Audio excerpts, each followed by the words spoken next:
La fría noche del 14 de abril de 1912 quedaba para siempre debajo de las aguas del Océano Atlántico el Titanic. El enorme transatlántico llevaba en su interior a las personas más acaudaladas tal vez de Inglaterra, Escocia y otros empresarios. En este breve video vamos a repasar quiénes eran esas personas y cuáles eran sus actividades y su fin en esta catástrofe que ocurrió con el Titanic. Perteneciente a la dinastía de los Astor, considerados los primeros aristócratas de Estados Unidos, John Jacob Astor IV fue con diferencia el pasajero más rico del Titanic con una fortuna de 87 millones de dólares de la época. Su esposa Madeleine sobrevivió al hundimiento. Dejó huérfano a 3 niños.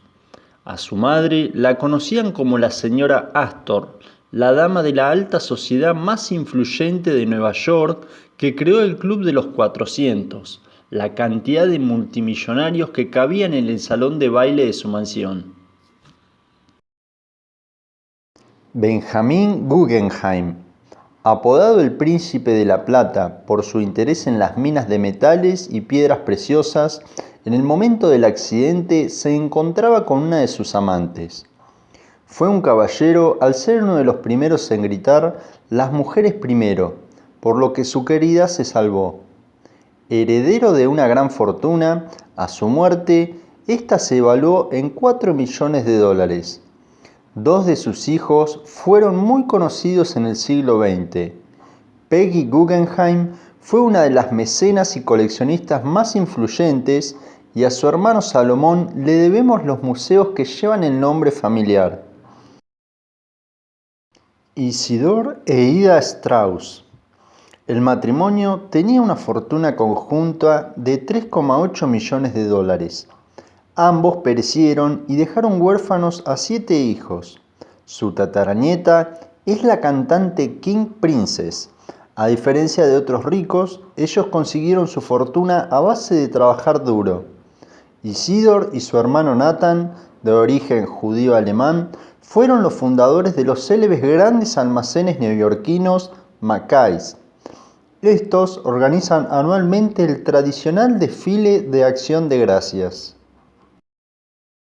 Margaret Brown nació en el seno de una familia humilde, pero se convirtió en una de las socialites más deseadas porque su marido encontró oro en una mina. Desde ese momento invirtió sus millones en ayudar a los niños y a mejorar los derechos de la mujer. En la cultura popular se la conoce como la insumergible, cuya vida se llevó al cisne siendo Debbie Reynolds la actriz que la encarnó en la gran pantalla. La película se tituló Molly Brown, siempre a flote, en 1964. Archibald Grace IV fue el bisnieto de Archibald Grace, magnate naviero y primer comerciante estadounidense en Nueva York que construyó Grace Mansion, que con el tiempo se convertiría en la residencia de los alcaldes de la Gran Manzana. Archibald Grace IV fue escritor e inversor de bienes raíces. Durante la travesía viajaba uno de sus amigos íntimos, John Jacob Astor IV, cuya familia visitaba asiduamente la mansión. El millonario sobrevivió al hundimiento, escribió un libro sobre la tragedia, pero se convirtió en el primer superviviente en fallecer 8 meses después porque no pudo superar el trauma. Cosmo y Lucy Duff Gordon. El matrimonio tuvo un perfil social elevado. Como era un millonario terrateniente escocés que ostentaba el título de quinto baronet de Halkin y su esposa Lucy, conocida como Madame Lucille, fue una de las diseñadoras más notables de finales del siglo XIX y principios del XX, que no solo visitó a miembros de la aristocracia británica, sino también a otras reinas del cine como Mary Pickford. En aquel momento su fama era tan grande que se registró en el barco con otro nombre para que no la reconocieran. El matrimonio estuvo en el centro de la polémica porque se dijo que sobornaron a unos marineros con 5 libras para subirse a los botes salvavidas saltándose todas las reglas.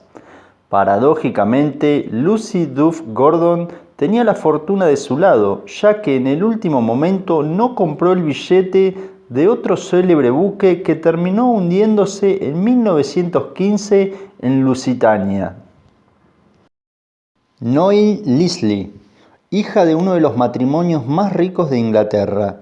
Su presentación en sociedad a finales de la época victoriana terminó en noviazgo. El joven Norman Evelyn, 19º conde de Rothers y miembro de la Cámara de los Lores, se casó con ella en 1900.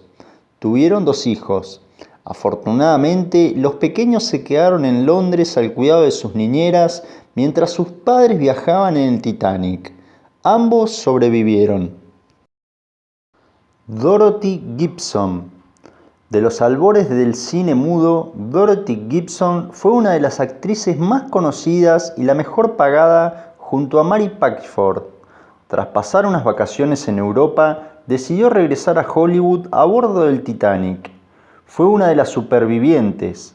Nada más llegar a la meca del cine, le propusieron protagonizar la película Salvada del Titanic de 1912, cuyo estreno casi un mes después de la tragedia fue un auténtico éxito en taquilla que enriqueció su bolsillo y su celebridad. Durante 6 años fue la amante del cofundador de la Universidad Pictures, Jules Brulatour, y se dijo que fue espía para Hitler. Otro de los grandes dramas de su vida fue su encarcelamiento en una prisión fascista de la que finalmente fue liberada. Estas son las personas con mayor poder adquisitivo que estuvieron a bordo del enorme transatlántico que sucumbió en el medio del océano en 1912. Quedará a criterio del espectador si paradójicamente muchas de ellas se salvaron solamente por su elevado nivel de vida o por una mera casualidad del destino.